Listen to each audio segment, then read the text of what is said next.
Ողջույն, այսօր խոսելու ենք ճիճվագրության մասին եւ տաղավարում հյուրընկալել ենք ինֆեկցիոն հիվանդությունների ազգային կենտրոնի բժիշկ վարակաբան Հայկ Հարությունյանին։ Բարև ձեզ, բժիշկ։ Բարև ձեզ։ Ինչ է իրենից ներկայացնում ճիճվագրությունը, ինչպես է զարգանում։ Շնորհակալություն հրավերի համար, շատ արդիական թեմա է, մանավանդ եղանակների տաքանալու հետ կապված բավականին ակտիվանում է ճիճուներով պայմանավորված հիվանդությունները, որոնք այլ ձև կոչվում են նաև հելմինթոզներ։ Ի տարբերություն մյուս ինֆեկցիոն հիվանդությունների, ճիճուներով առաջացած հիվանդությունները ունեն որոշակի առանձնահատկություններ, որոնք նույնիսկ ինչ-որ առումով առանձնացնում են ինֆեկցիոն հիվանդություններից, որովհետև իրենց ընթացքի առանձնահատկությունը այնպես է, որ չունեն հստակ գաղտնի շրջան, որը որ բնորոշ է մնացած բոլոր ինֆեկցիոն հիվանդություններին եւ պարտադիր պայման է, եւ չունեն փուլայնություն, որը էլի տարբերվում է ինչ-որ չափով մյուս ինֆեկցիոն հիվանդություններից։ Դա ինչ վերաբերում է ճիճուներով առաջացած հիվանդություններին, հելմինթոզներին։ Կանխարգելման առումով նույնպես ինքը որոշակի տարբերվում է հելմինթոզներ հիվանդությունները, այդ խումբը, որովհետև եթե մյուս ինֆեկցիոն հիվանդությունների ժամանակ մենք կանխարգելիչ միջոցառումների ժամանակ կարողանում ենք ազդել 3 օղակի վրա, որը դրանք են ինֆեկցիայի աղբյուրը, փոխանցման մեխանիզմները եւ ընկալ օրգանիզմը, դա պարտադիր են 3 օղակն է, որը պարտադիր պետք է լինի, պարտադիր պայման է, որպեսզի զարգանա ինֆեկցիոն հիվանդություն։ Ճիճուների պարագայում մի քիչ առանձնանում է նրանով, որ ընկալ օրգանիզմի վրա մենք գրեթե չենք կարողանում ազդել եւ շատ ավելի մեծ աշխատանք պետք է տանենք փոխանցման մեխանիզմների վրա եւ նույնիսկ վարակի օջախի վրա չեն կարողանում շատ ազդել, որտեղ իրանք բնության մեջ են, հեսա կանդրադառնան որտեղ են հատկապես լինում եւ ինչ խմբերի են բաժանվում ըստ իրենց գտնվելու վայրերի եւ փոխանցման մեխանիզմների, բայց պրոֆիլակտիկ առումով շատ մեծ աշխատանք ունենք անելու հենց փոխանցման մեխանիզմի վրա, այսինքն մեջտեղի միջանկյալ օղակի վրա, որպեսզի կանխարգելենք հիվանդությունները։ Վարակի օջախի վրա ազդել գրեթե հնարավոր չի, որտեղ իրենք ամենուր են բնության մեջ, ամենտեղ, ամենուր կան եւ վերացնել աշխարհի երեսից բոլոր տեսակի ճիճուները, բոլոր ճիճուները դա անհնար է, դա բարձր հասկանալի է, դա գրեթե անհնար է եւ մնում է մեր միակ օղակը, որ կարող ենք ազդել եւ որոշ չափով կանխել ճիճուներով վարակվելու հավանականությունը եւ հիվանդությունները դրանով պայմանավորված, դա փոխանցող մեխանիզմներն են։ Այստեղ շատ մեծ դեր ունի իհարկե մարդկային գործոնը եւ մարդկանց գիտակցությունը, մարդկանց պատկերացումը այդ հիվանդությունների եւ գիտակցումը, թե ինչ հետևանքներ կարող են լինել եւ գիտակցումը, որ միշտ կանխարգելելը ավելի հեշտ է, քան բուժելը, դա շատ կարևոր է ու շատ արդիական եմ համարում։ Հիմնական փոխանցումը հողի, ջրի, ինչ են իրենցից ներկայացնում հելմինթոզները, դրանք հիվանդություններ են պայմանավորված ճիճուներով, ճիճուները ըստ իրենց կառուցվածքի բաժանվում են 3 խմբի, ըստ իրենց արտաքին տեսքի sense ասած, որովհետև իրենք հիմնականում մակրոօրգանիզմներ են, եթե մյուս խումբ ինֆեկցիոն հիվանդություններ կան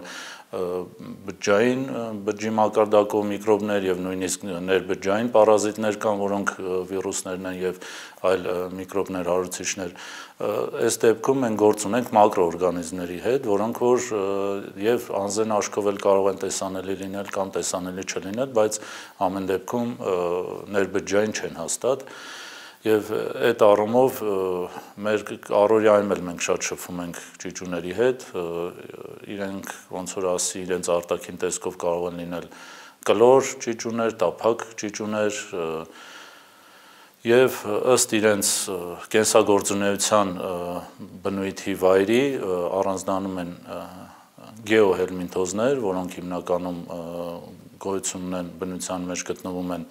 հողում, ջրում, միջավայրում, այսինքն ոչ կենդանական եւ կան բիոհելմինթոզներ, որոնք հիմնականում արտաքին միջավայրում եւ ռեզերվուար որպես վարակի աղբյուր հանդիսանում են կենդանիները եւ մարդը այդտեղ համարվում է զուտ կամ միջանկյալ կամ վերջնական տեր, այսինքն այդ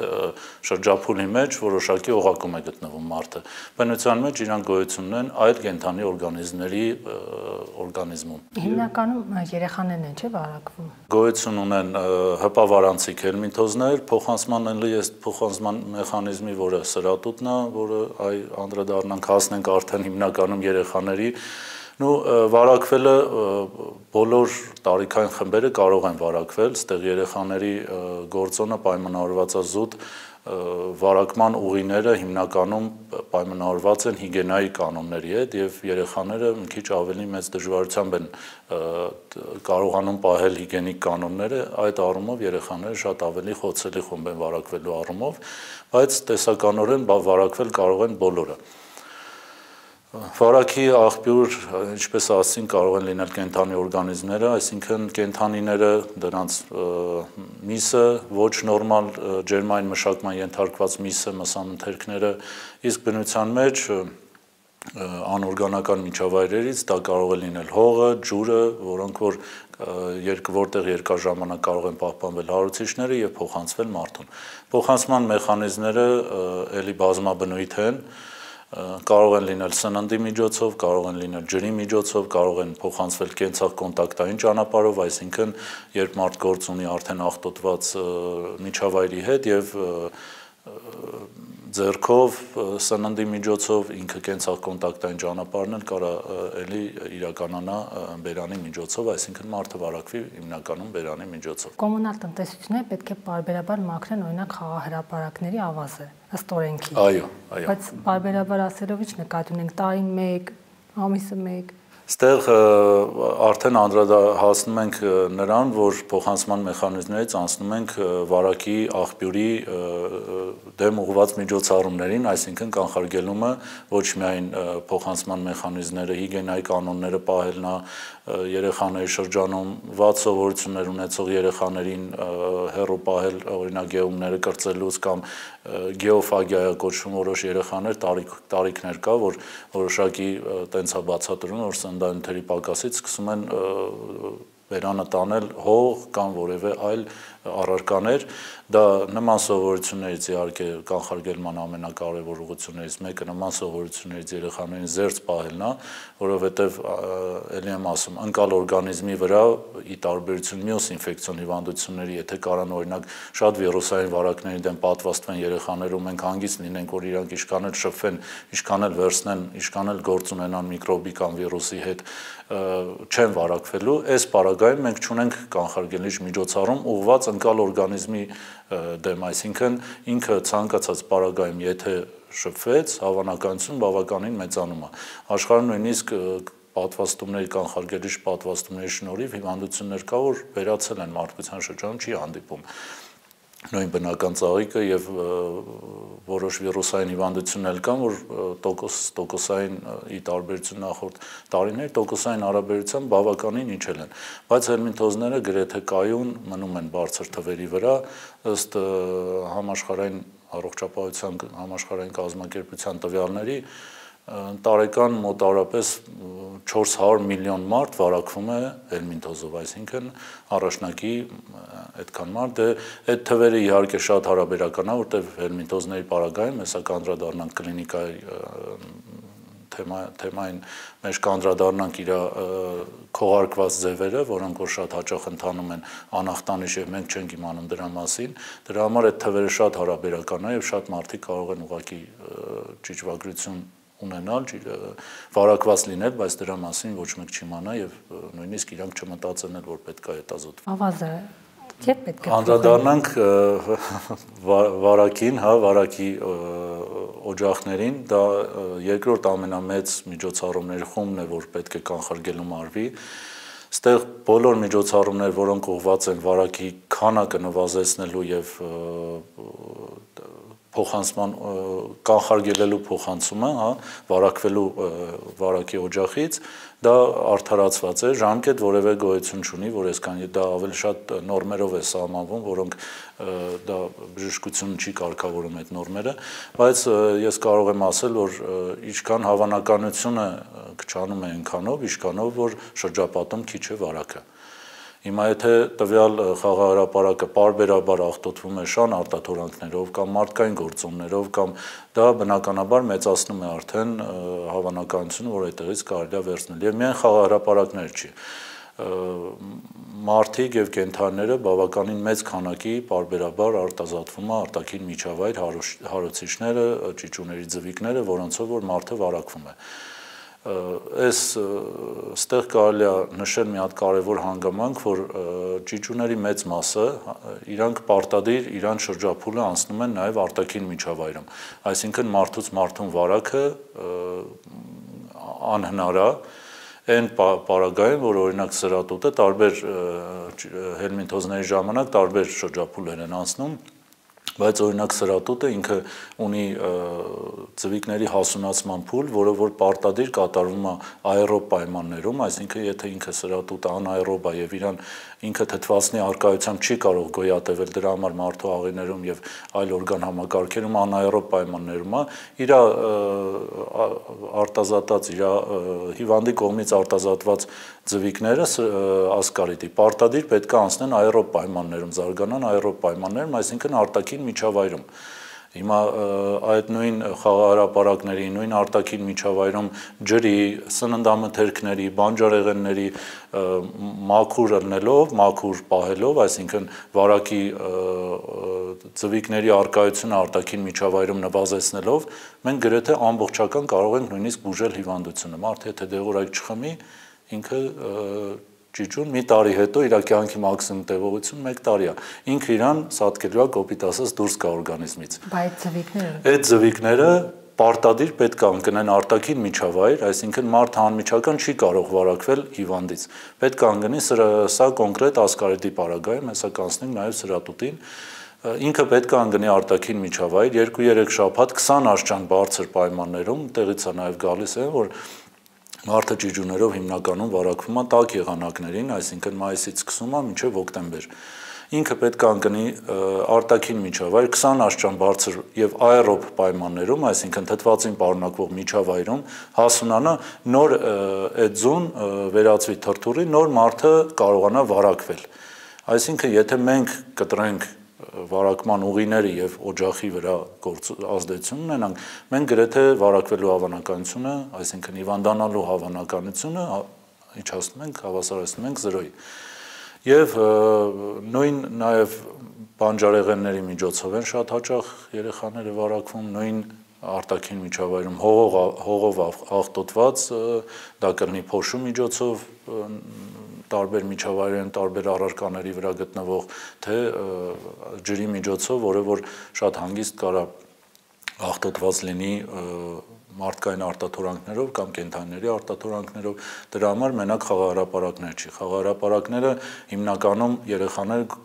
ավելի շատ են շփվում հողի հետ, դրա համար այդ խոցելի վայրա խաղահարապարակը, որտեղ որ նաև կարան լինեն կենդանիներ, եղինակոկների, շներ, կատուներ, կրողները, մենք շատ ավելի մեծ հաճախականություն վարակվելու դիտվում է սննդամթերքների միջոցով, հատկապես ոչ նորմալ, հիգիենիկ մշակված, լվացված բանջարեղեններ, կլինի լոլիկ, կլինի վարունգ կամ որոնք որ Հայաստան պայմաններում ջուրը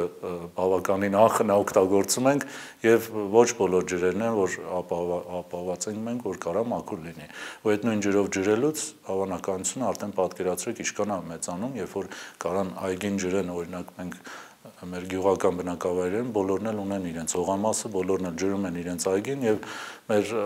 ազգային ավանդական մեր ընտանիքներում նստած է, չէ՞ որ մեր երեխեն թող մի հատ բանից պոկի քաղի այտենց փոշի մերեն ուտի, որ լավ է այդ առողջարարը է դա, բայց իրականում դա այն պարագայում է, երբ որ մենք ունենք գրեթե իդեալական բնություն, այո, բայց քանի որ մեր հողամասերը կարա ջրվի նաև ջրով, որը որ չգիտենք որտեղից է գալիս եւ ինչ աղտոտվածության է, դրա համար նման սովորույթները պետք է բացառել իսպար մեր առօրյայից, այսինքն նույն մրգերը, նույն բանջարեղենները կարան վարակված լինեն, նույն կանաչեղենը, որը որ մենք առօրյայում մտածում ենք, որ լավ որտեղից մենք կարանք վարակվենք, բայց առօրյայում գրեթե ամենտեղ մենք սննդի մեջ օգտագործում ենք թարմ կանաչի, որը որ կարա շատ հանգիստ աղտոտված լինի նույն հողից, նույն ջրից ու ոչ նորմալ հիգիենիկ մշակված նույն կանաչի, նույն բանջարեղենը կարող են շատ հանգիստ պատճառ դառնալ վարակվելու։ Որոշ ճիճուները իրենք սատկում են, ոնց հասկացա, բայց ժառանգներ թողնում են, չէ՞։ Ժառանգներ անպայման իրանք իրենց այդ սերունդը թողնում են արտաքին միջավայրում, որը որ պետք է անպայման անցնի որոշակի շրջափուլեր։ Սրատուտի պարագայում, որը շատ ավելի մանկական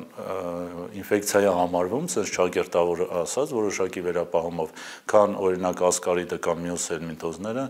ինքը էլի պարտադիր ինքը օրգանիզմ չի կարող կրկնավարակ լինի, ճիշտ է, որոշակի դեպքեր նկարագրված են, որ ձվիկները հասունանալով, դառնալով հասուն ճիճուներ կարող են հետադարձ ճանապարհով նույն հետանցքով բարձրանալ, բայց դա զուտ տեսական է, դա ընդհանրապես գործնական ոչ մի նշանակություն չունի, դա որոշ տենց գիտականորեն նկարագրած է, բայց սրատուտի պարագայում էլի մարդը չի կարող ինքը իրեն վարակել, եթե չկա փոխանցման մեխանիզմը։ Իր process-ներից ամենակարևորը փոխանցում ինքը ցանկացած կենթանի օրգանիզմ ինքը ինքնապաշտպանական իր բնազդ կամ ճակերտավոր ասած ինքը իր սերունդ թողնելու հատկություններն ա ձևավորել եւ սրատուտի պարագայում ինքը հասուն ձևերը արդեն սեռը հասուն ձևերը դուրս են գալիս հատկապես գիշերային ժամերին երբ որ մարդու մկանային համակարգը շատ ավելի թույլ եւ հանգիստ վիճակում է եւ սվինկտերները հետանցքի շրջան սվինկտերները թուլանալու պարագայում իրանք դուրս են գալիս պարտադիր դուրս են գալիս արտաքին միջավայր հետանցքի շրջանի մաշկը որտեղ որ նոր փափուկ մաշկ է եւ վնասելով տեղադրում են ձվիկները այնտեղ ու եթե այնտեղ չհասունանա ձվիկները մարդը ուղղակի չի կարող այդ նույն process-ը չի կարող տեղի ունենալ օրինակ աղիքային համակարգում իրանք պարտադիր պետքա դուրս գան արտաքին միջավայր հարաբերական էլի որոշ Բայց չանեն որ չհասունանան Ստեղ էլի կարևոր է շատ հիգիենայի պարագաները այս պարագայում օրինակ այդ նույն այդ process-ի ընթացքում առաջանում է բավականին արտահայտված քոր երեխաներին որ մենք մեր մոտ ընդունված է ջիջվից եթե խոսում ենք առաջի հարցը բոլորը տալիս են ունի հետազգի շրջանում քոր թե չէ սա հենց պայմանավորված է այդ սրատուտի փոխանցման սրատուտի զարգացման process-ներով երբ որ ու այդ ժամանակ երբ որ երեխան անգիտակցաբար փորձում է քորել կամ փորձում է հպվել տվյալ հատվածներին ինքը արդեն ֆեկալ օրալ ճանապարհակոչվում այսինքն վերցնելով տվյալ ձվիկները տանում է բերանը անպայման դա երկար եղումների պարագայում եւ մաշկի վրա պահպանվում եւ եղումների տակ եւ հետագայում տանում է բերանը ու արդեն շրջափուլը սահմանափակվում է անձի երեխայի շրջանակներում բայց ելի ինչպես որ նշեցի ինքը անպայման պետք է անցնի արտաքին միջավայրում ինքը չի կարող երկար ժամանակ սրատուտի կյանքի տևողությունը շատ ավելի կարճ է 2-3 ամսից ինքը սեռահասուն ձևերը նույնիսկ ձվադրելու ժամանակ ինքը արդեն սատկում է եւ օրգանիզմից դուրս է գալիս այսինքն ստեղ այդքան կանխարգելիչ դեղամիջոց խմելը չի ինչքան որ փոխանցման մեխանիզմները կտրելն է, այդ օղակը կտրելն է։ Այսինքն, եթե մենք բացառենք կրկնավարակ տվյալ ճանապարհով, հա, կենցաղկոնտակտային ֆեկալ օրալ ճանապարհով վարակի փոխանցումը կանխարգել ենք, դա համարվում է ամենալավ կանխարգելումը։ Դա համարվում է, որ մենք կարող ենք նույնիսկ հիվանդությունը բուժել կամ իսպառ մոռանալ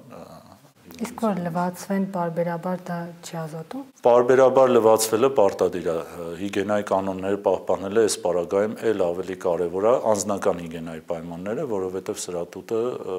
արդեն հասկացանք, որ փոխանցվում է տվյալ ճանապարհով։ Դա կարող լինի եւ ձեռքերի միջոցով, եւ սպիտակեղենի միջոցով, եւ ներքնաշորերի միջոցով, այսինքն հիգիենայի կանոնները պահպանելը այս պարագայում ամենակարևորն է։ Միակ ճանապարհն է, որ մենք կարող ենք կանխարգելել ճիճուներով կրկնավարակները եւ հիվանդության ձգձգվող ընթացքները եւ մնացած իր բարդությունները։ Բա մեկ մարդը որ նիհարում է, ասում են ուրեմն ճիճու ունի, չէ՞, ինչ ուտում է, ճիճուները ուտում են։ Ոնց ինչ ձևերով կարող է դրսևորվել ընդհանրապես ճիճվագրությունը։ Էլի ստեղ պետք է որոշ չափով առանձնացնենք հելմինթոզները այլ ինֆեկցիոն հիվանդություններից, եթե սկզբում նշեցի, ինչպես որ մնացած բոլոր ինֆեկցիոն հիվանդություններին, իրանք ունեն պարտադիր իրանց փուլերը, գաղտնի շրջան հետո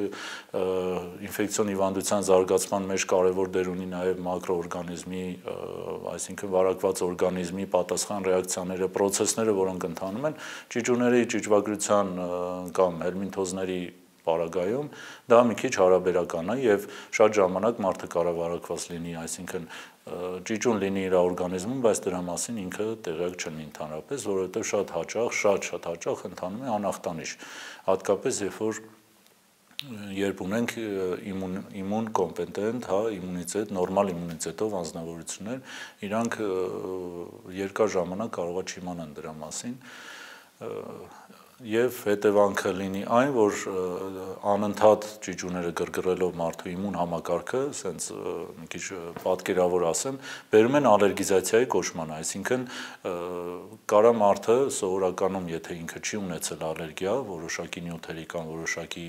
գործոններից, ճիճուներ ձեռք բերելու պարագայում ինքը չիմանա, որ դա պայմանավորված է ճիճուներով, բայց օրգանիզմը ալերգիզացիա, այսինքն ճիճվի դեմ կոպիտ ասած չկարողանա օրգանիզմը պայքարի, բայց գա հասնի այն մակարդակի, որ ցանկացած այլ գրգռիչից ինքը առաջանա ալերգիկ ռեակցիաներ իր մոտ։ Դրա համար շատ հաճախ ճիճվագրությունը եւ հելմինթոզները, ճիճուները իրենք արտադրում են նյութեր, մենակ իրենք չեն ազդում օրգանիզմի վրա։ Իրենք արտադրում են եւ իրենց արտաթորաղիքային համակարգից է դուրս գալիս որոշակի նյութեր եւ սեռական համակարգից արտադրում են նյութեր, որոնք որ բերում են օրգանիզմի արդեն դրսևորումը հենց պայմանավորված է այդ նյութերով։ Դա կարող լինի ալերգիկ դրսևորումներ, դա կարող լինի մարսողության խանգարումներ պարբերաբար եւ դա կարող լինի ձեր մատնանշած այդ զնդանթերի եւ վիտամինների պակասը։ Իհարկե սրատուտների ասկարիների պարագայում դա շատ արտահայտված չի, դա արդեն տենիոզ, տափակ որդերին, որոնք որ բավականին իրենց ծավալով մեծ են եւ կարող են սնվել, հա, օրգանիզմի հաշվին սնվելով արդեն այդ վիտամինները, սննդանթերը իրենք օգտվելով դրանից քանակը պակասի օրգանիզմում։ Բայց դրանք արդեն լուրջ ծանր հիվանդություններ են, որոնք բուժվում են համապատասխան բուժ հիմնարկներում, ինֆեկցիոն հիվանդանոցներում, դրա այդ գործ առօրյայում մենք գրեթե չենք ունենում, բայց կարևոր է ասել, որ դրանք բոլորը փոխանցվում են կենդանիներից եւ կենդանիների հիմնականում մսամթերքի միջոցով, ոչ նորմալ թերմիկ մշակման ենթարկված, ոչ նորմալ եփված մսի միջոցով։ Ծովամթերքը եւ սուշին ճիճուների առաջացման պատճառ հանդիսանում են։ Ծովամթերքները կարող են փոխանցման գործոններ հանդիսանալ, այո, որտեղ ապրում են ջրի մեջ, իսկ ջուրը կարող շատ հանգիստ աղտոտված լինի նույն կոյուղաջրերով կամ աղտոտված լինի հողով, որը որ կարող է։ Ինչ վերաբերում է մեր առօրյայում հանդիպող, հաճախ հանդիպող հելմինթոզներին, ճիճուներին, բայց կան նաև ավելի մեր երկրում ավելի քիչ է հանդիպում, բայց կան բավականին խումբ, ասենց ասած, ճիճուներ, որոնք հենց, այո, գոյատևում են արտաքին միջավայրում, պահպանվում են փափկամորթերի օրգանիզմում, կակամորթերի եւ կարող են մարդը կարող է վարակվել այո ծովամթերքի միջոցով, բայց մեր երկրում հիմնական հանդիպողները դա ասկարիդն ու սրատուտն է։ Դրանց պատճառով ակնե եւ դերմատիտ առաջանում են մարդկանց մոտ։ Տեսականորեն հնարավոր է պայմանավորված երկարատև օրգանիզմի հետ ալերգիզացիայով եւ պայմանավորված վիտամինների պակասով, բայց դա զուտ տեսական է, հիմնականում նման բան այդքան էլ առօրյայում շատ դժվար է ասել, այդ ակնեն պայմանավորված է ճիճվով, մեխանիզմները որպես այդպեսին շատ դժվար է բացատրել։ Ակնեն ինքը կարող շատ այլ պատճառներով պայմանավորված լինի իհարկե, ոչ ճիճվագրությունով։ Ճիճվագրությունով հիմնականում որ հելմինթոզների ժամանակ դրսևորվող կլինիկական դրսևորումները դա մարսողության խանգարումներն են, ավելի ծանր որպես հետևանքներ դիտվում են, որ օրինակ նույն ասկարիդները, եթե շատ մեծ քանակի լինի, չնայած ել եմ ասում, մեր առօրյայում դրանք շատ հազվադեպ հանդիպող, դա ուղղակի տեսական, որ կարող օրինակ խցանի առաջացնի աղու անանցանելիություն, խցանումներ, նույնիսկ դեպքերը նկարագրված, որ կարող հետադարձ բարձրանա հասնի լեղուղիներ, խցանի լեղուղիները, լեղու կանգ առաջացնի, բայց դրանք գրեթե առօրյայում չեն հանդիպում, ավելի շատ դիսպեպտիկ երևույթներն են, մարսողության խանգարումները, պարբերաբար կարող է լինել սպաստիկ բնույթի ցավեր որովայնում, պարբերաբար կարող է լինել լուծ կամ ընդհակառակը փորկապություններ, մարսողության խանգարումներ, սրտխառնոցներ։ Ծակավարյունության պատճառ հանդիսանում են, օրինակ B12-ը կչանա այդ։ Դրանք ասկարիդի եւ սրատուտի պարագայում չեն կարող, սրատուտը ինքը չի կարող բերել, ոչ էլ ասկարիդը նման անեմիաների, այն աշճան սնվեն սննդանթերով, որ առաջացնեն անեմիաներ, մարսողության խանգարումներով պայմանավորված կարող է որոշակի կապ առաջանա սննդանթերի ներծծման խանգարման, այսինքն եթե մարսողություն խանգարում է, ստերից կարելի է ենթադրել, որ նույն ձևի սննդանթերի ներծծումն է խանգարվում, այսինքն բնական բոլոր պրոցեսները խաթարվում են, այսինքն օրգանիզմում կարող առաջանալ շատ տարբեր պատճառներ նույն անեմիաների, բայց դրանք ինչքանով կապել, ինչքանով պայմանավորել կոնկրետ հիվանդություններով դա մի քիչ հարաբերականացել է։ Միակ տեղը, որ ասում են փողը ձեռքի կեղտ է, հենց ճիճուների դեպքում այն հանդիսանում է հենց վարակի աղբյուր։ Փողը։ Ահա։ Տեսականորեն հնարավոր է, բայց երևի մի քիչ ավելի դժվար, այո, եթե մարդը գործ ունենա կոնկրետ, բայց տեսեք, եթե ճիճուների մեծ մասը գտնվում են ավելի շատ բնական միջավայրում, եթե սենց վերցնենք այդ պահին հենց պետք է աղտոտված լինի փողը, որպեսզի փոխանցվի,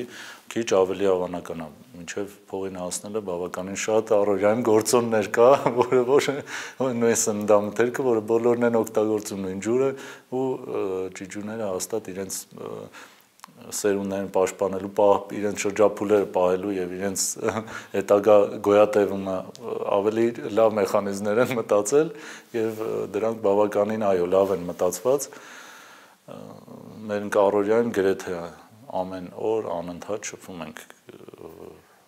եւ ճիճուների ծվիկների հետ եւ եթե չպահպանել հիգիենայի կանոնները, եթե չկատարել կանխարգելիչ միջոցառումներ, վարակվելու հավանականությունը այո բավականին մեծանում է։ Սրատուտի ծվիկները որքանով տեղյակ եմ 2 շաբաթ մնում են, չէ՞, արտաքին միջավայրում։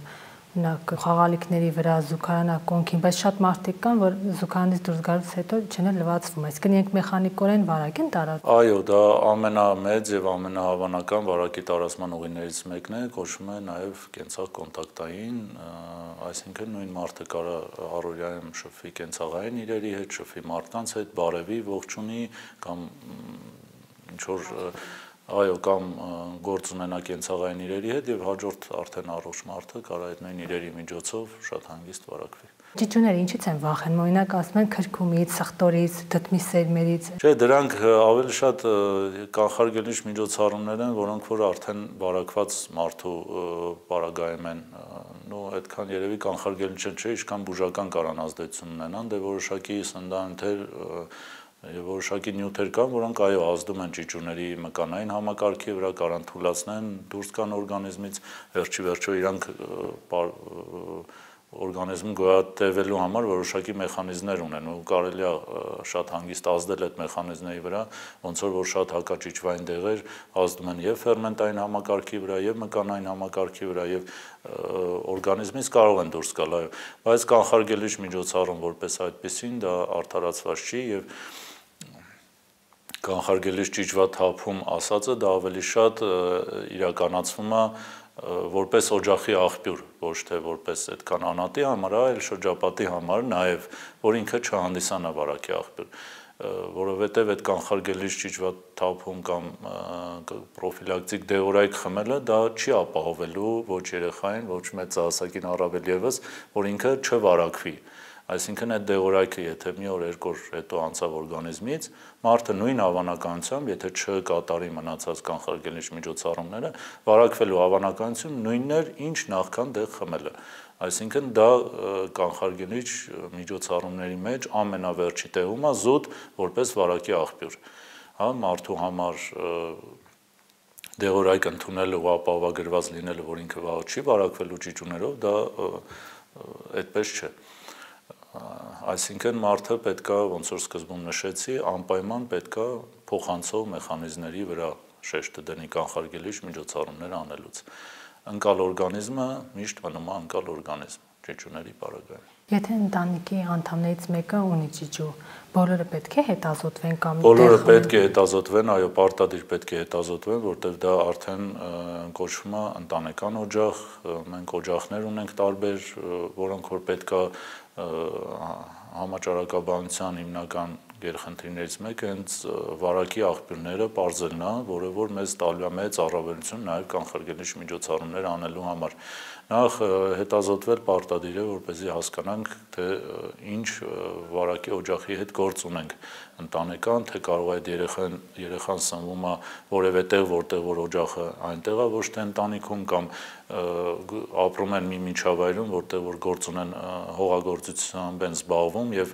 եթե բոլորը բնականաբար վարակված են եւ բոլորը զբաղվում են հողագործությամբ, արդեն կարելի է ենթադրել, որ մենք այդտեղ օջախ ունենք, որը արտաքին միջավայրն է, որը հողն է, որը մշակվում է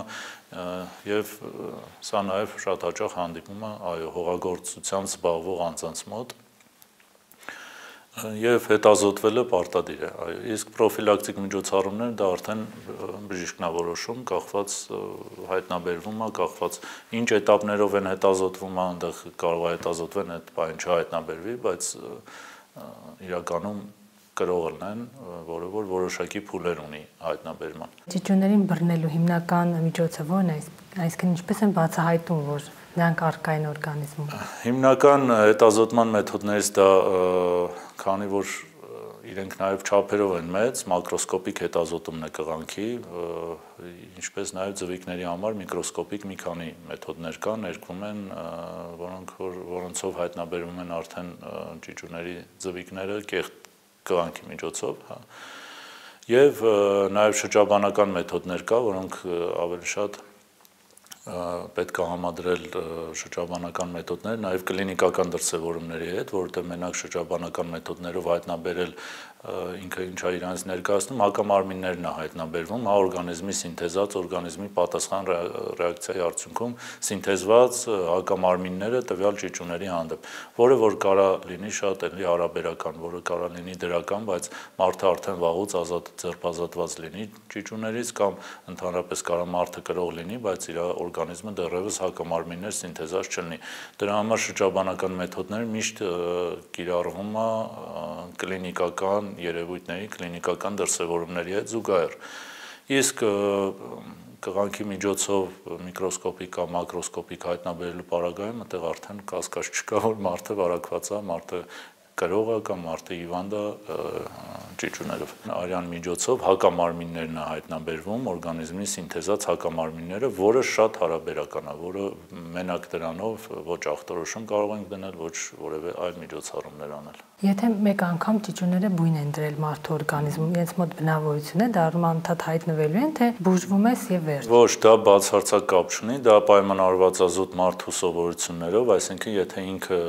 ունի վնասակար սովորություններ,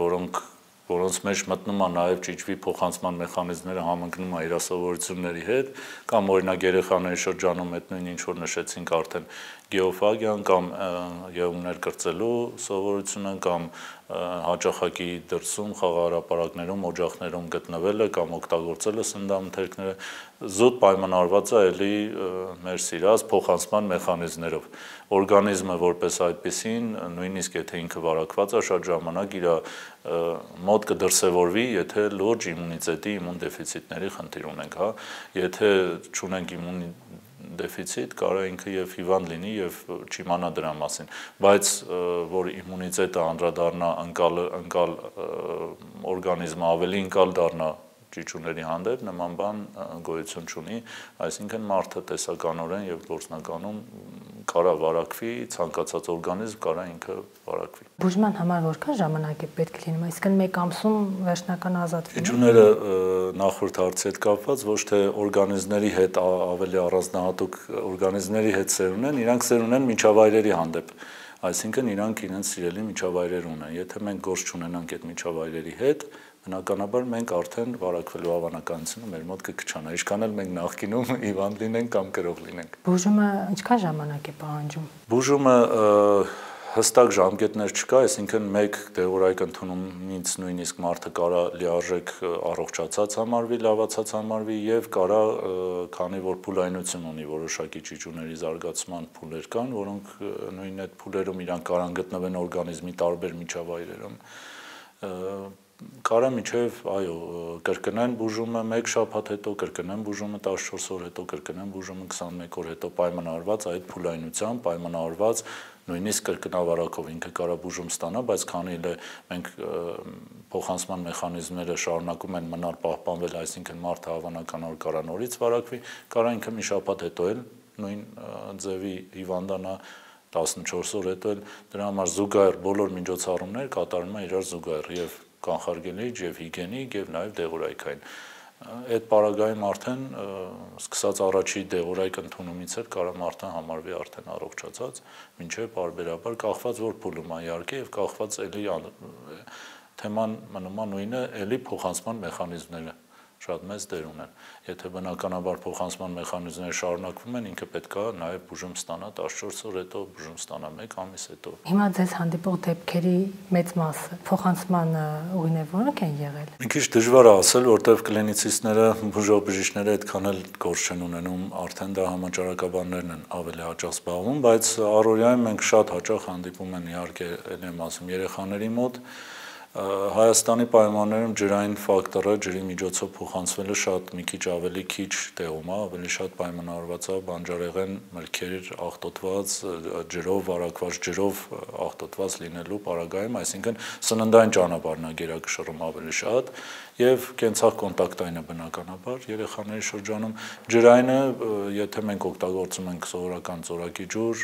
ջրով վարակվելու հավանականություն շատ քիչ է, որտեղ մեր մոտ կենտրոնացված է ջրամատակարարումը եւ ախտահանվում է ջուրը եւ ստուգվում է բարբերաբար, այսինքն ի տարբերություն որոշ երկրների մենք այդ առումով ջրի առումով գոնե ապահովագրված ենք, բայց եթե այդ նույն ջրով ոռոգվում է այգիներ մթերքներ, որոնք հետո օգտագործում են մարդու կողմից, ճիշտ է, դա սննդային ճանապարհն է արդեն դառնում, բայց այդ պարագայում կարող ենք վարակվել նաև ջրի միջոցով։ Եվ բնականաբար երեխաների շրջանում շատ առավել կենցաղ կոնտակտային ճանապարհն է, որը որ եւ մանկապարտեզներ դպրոցներում պայմանավորված իհարկե կենցաղային հիգիենիկ պայմաններով եւ հիգիենիկ կանոնների պահպանելով։ Ուստի կանխարգելիչ միջոցներ պետք է ձեռնարկել դպրոցներում եւ մանկապարտեզներում։ Կանխարգելիչ միջոցներ ամեն օր պետք է ձեռնարկել, սկսած տնից, սկսած առօրյայից եւ սկսած երեխայի ծնվելու օրվանից։ Շնորհակալություն։ Ձեզ շնորհակալ։ Մենք զրուցում էինք ինֆեկցիոն հիվանդությունների ազգային կենտրոնի բժիշկ վարակաբան Հայկ Հարությունյանի հետ։